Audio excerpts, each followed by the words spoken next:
दोस्तों, आपको क्रिप्टो के बारे में तो ज़रूर पता होगा।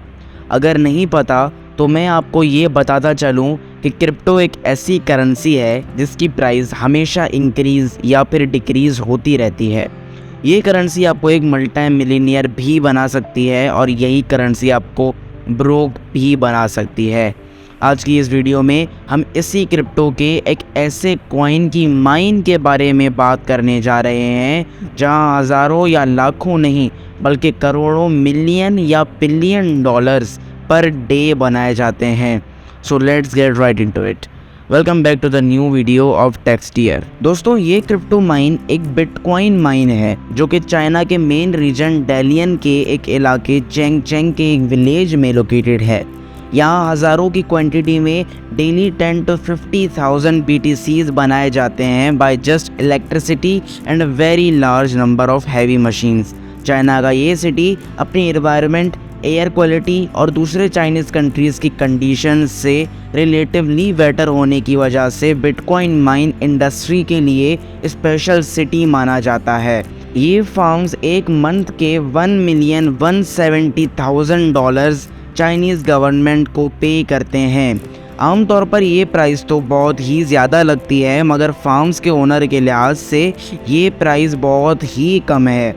ये company 100 bitcoins per day mine करती है जो अप्रॉक्स 27,931.8 USD बन रहे हैं और एक मंथ में इनके 3000 BTC बनते हैं जो कि अप्रॉक्स 8,37,932 USD बनते हैं।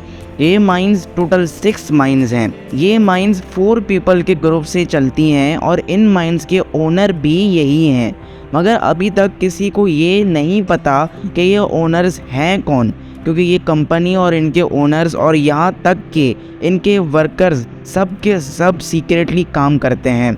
अक्टूबर 2014 में इस कंपनी ने 4050 बिटकॉइंस पर मंथ जनरेट किए थे। क्योंकि बिटकॉइन की प्राइस तब बहुत ही हाई थी, इसलिए इनको इन BTCs के $1.5 मिलियन मिले। इनके फार्म्स के इंचार्ज का कहना है कि हमारा electricity bill 80,000 USD per month बनता है। इस फार्म में अप्रॉक्स 300 माइनर्स हैं जो अनथक मेहनत करके BTCs माइन करते रहते हैं। इनके ही एक वर्कर का कहना था कि पहले हमारी एक माइनिंग मशीन एक पावर सोर्स से कनेक्ट होती है, फिर वो इंटरनेट से कनेक्ट होती है। जब हमारे वर्कर्स ऑनलाइन होते हैं तो हमारे कंप्यूटर्स सेटिंग एडजस्टमेंट्स कर लेते हैं, फिर वो एक एल्गोरिथम जनरेट करते हैं। जब एक करेक्ट क्यूरी कैलकुलेट हो जाती है तब हमारे BTCs हमारे पास फाइनली आ जाते हैं और ये काम होने में अप्रॉक्स 3 to 4 आवर्स लग जाते हैं और हर एक 3 to 4 आवर्स में 2 to 3,000 बिटकॉइंस माइन होते हैं। इनका ये भी कहना है कि बिटकॉइन की वैल्यू अभी तक स्टेबल नहीं है क्योंकि हम अभी उसके डेवलपमेंट एरा में मौजूद हैं। अभी के टाइम पे चाइनीज़ गवर्नमेंट ना तो इन माइनिंग मशीन्स को सपोर्ट करती है और ना ही इनको अपोज करती है। जब तक बिटकॉइंस सेफली और लीगली ऑपरेट होते रहेंगे तो चांस है कि आगे चलकर Chinese government in crypto currencies को सपोर्ट करने लग जाए, जो कि चाइना की इकोनॉमी पर भी अफेक्ट करेगा।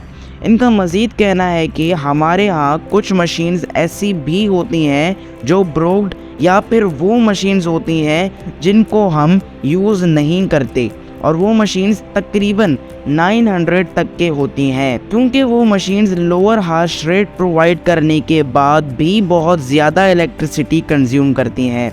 ये वो मशीन्स हैं जो कि मुकम्मल तौर पर मार्केट से एलिमिनेट हो जानी चाहिए।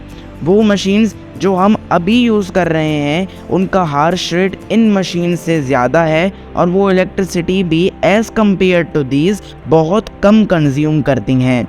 दोस्तों, इन मशीन्स के फैंस को हर हालत में काम करना चाहिए, वरना मशीन्स का टेम्परेचर बहुत ही ज़्यादा हो जाता है और अगर एक दफ़ा टेम्परेचर बहुत गर्म हो जाता है तो ये मशीन्स टूट जाती हैं। इनके वर्किंग एम्प्लॉयज़ की सैलरी रिलेटिवली दूसरे एम्प्लॉयज़ से काफ़ी ज़्यादा होती है। अगर कोई मशीन एक मर्तबा चल जाती है और वो बीच में ही किसी वजह से रुक जाती है, तो ये लोग ये बात हरगिज़ एक्सेप्ट नहीं करते कि ये मशीन किसी ह्यूमन मिस्टेक की वजह से बंद हुई है।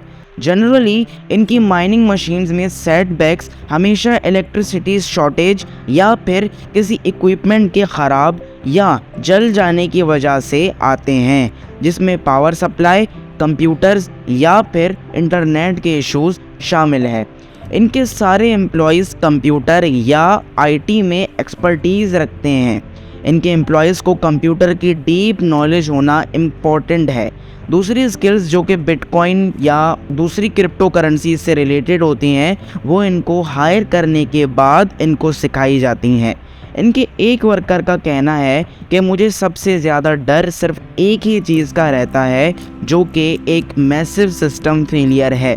फॉर एग्ज़ाम्पल, मान लें दोस्तों कि अगर उनके पास 1000 मशीन्स हैं और उनमें से 200 का सिस्टम फेल हो जाता है, तो उस एम्प्लॉय को ये ढूंढना पड़ता है कि क्या चीज़ गलत हुई है जिसकी वजह से इतनी बड़ी प्रॉब्लम क्रिएट हो गई है। ज़्यादातर प्रॉब्लम्स इनकी छोटी और इंतहाई आसानी से फिक्स हो जाती हैं। एक बार एक इंटरव्यूअर ने इन एम्प्लॉयज़ के इंचार्ज से पूछा कि बिटकॉइंस आपके पास कितना परसेंट एज अ एसेट मौजूद है, तो इन्होंने ये बात कही कि मेरे पास bitcoins as a personal asset 50% मौजूद है, बाकी 50% मेरा कैश है। इनसे एक और सवाल भी पूछा गया, जो कि ये था कि क्या आपको लगता है कि यही सही वक्त है बिटकॉइन को बाय या उसमें इन्वेस्ट करने का?